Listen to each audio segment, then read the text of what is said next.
এক, দুই, তিন, 50,000। মহারাজের সর্বমোট 50,000 মোহর। এবারে গোপালেরটা গুণ। চিন্তা নেই খাজাঞ্চি, চিন্তা নেই। তোমায় 50,000 অবধি এবার গুনতে হবে না।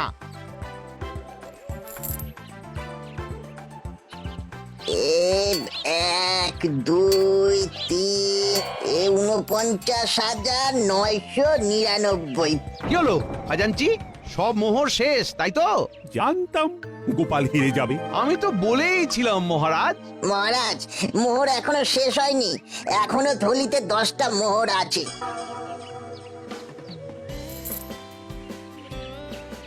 মানে গোপাল দাদা সর্বমোট 50,009খানা মোহর। তার মানে গোপাল জিতে গেল। আমার কৃষ্ণনগর কি তবে গোপালনগর হয়ে যাবে? মহারাজ, আপনাকে পরাজিত করার ইচ্ছা আমার প্রকৃতভাবে একদমই নেই মহারাজ। আমি শুধু এই কাজটা করেছি আপনাকে এটা বোঝানোর জন্য যে প্রকৃতি আমাদের কাছে তার প্রাকৃতিক সম্পদ ঢেলে রেখেছে, অথচ আমরা বুদ্ধিমান মানুষ হয়েও তা কাজে লাগাই। দেখুন মহারাজ, আপনার কাছে আম বাগান আছে, আপনি চাইলেই আপনার বাগানের আম দিয়ে ব্যবসা করে আরো ধনবান হতে পারতেন, কিন্তু আপনি তা করেননি। সেখানে আমি একজন সাধারণ প্রজা হয়ে খেটে ব্যবসা করে আপনার থেকে 9টা মোহরের বেশি মালিক হয়ে আপনার থেকেও ধনী মহারাজ। সুতরাং শুধু বুদ্ধি থাকলেই হয় না, সেই বুদ্ধিকে সঠিক খাতে কাজে লাগানোটাই হলো আসল বুদ্ধিমানের পরিচয়। তার সাথে ইচ্ছাও থাকতে হয়। এই কে বললো রে মন্ত্রী? দাঁড়াও মন্ত্রী, তোমার হচ্ছে। আয়, কে আছিস? কারাগারটা খোল। আজ ওর উস্কানিতেই আমি বাজি হারলাম। পালাও পালাও পালাও। মহারাজ, আমার ঘাট থেকে শুধু 3 মাস আগে আপনার পাক থেকে আম অদল বদল করার দোষ মকুব করে দিন মহারাজ। বেশ বেশ, সব মুকুব। এবার বেটা মন্ত্রীকে আমি আচ্ছা করে ধোলাই দেব। মন্ত্রী দাঁড়াও, দাঁড়াও মন্ত্রী। আয় আয় মন্ত্রী, দাঁড়াও দাঁড়াও দাঁড়াও মন্ত্রী। 35,999। আর এই একটা তাহলে হলো সর্বমোট 36,000টা মোহর। আমি ভাবতেই পারছি না গো।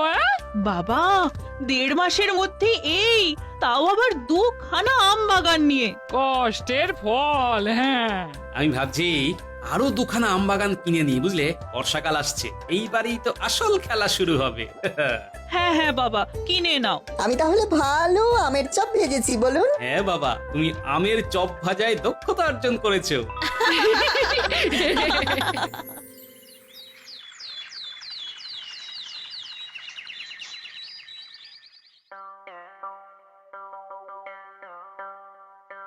কি ব্যাপার গোপাল, এখন রাজসভায় যে? কি ব্যবসা লাটে উঠলো নাকি?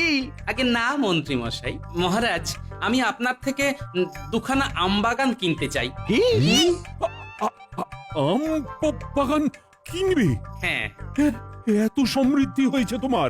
এই মন্ত্রী, আমার মোহর গোনো, তারপর গোপালেরটাও গুনবে। 3 মাস হতে পারলো না, এখনই কিনা বাগান কিনতে চায়। মোহর তো গোনাই আছে, আর কত আছে সেটা একটা কাগজের মধ্যে লেখাও আছে। আমি এক্ষুনি সিন্ধুক থেকে নিয়ে আসছি।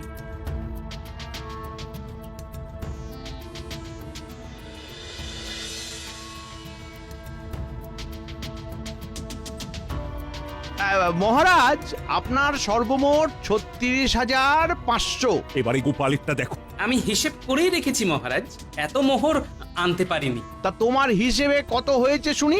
মোট 36,000 আছে। কি ব্যাপার গোপাল? 500 মোহরে আমি এখনো এগিয়ে আছি। তুমি কখনোই আমায় টেক্কা দিতে পারবে না। যাও যাও, আমি আর আম বাগান দেব না। ভেবে দেখুন মহারাজ, এখনো 3 মাস হয়নি, তাতেই আমি আপনার ঘাড়ে নিঃশ্বাস ফেলছি। যাকগে, আসি। আমার বরাদ্দ 3 মাস শেষ হলেই না হয় দেখা হবে মহারাজ।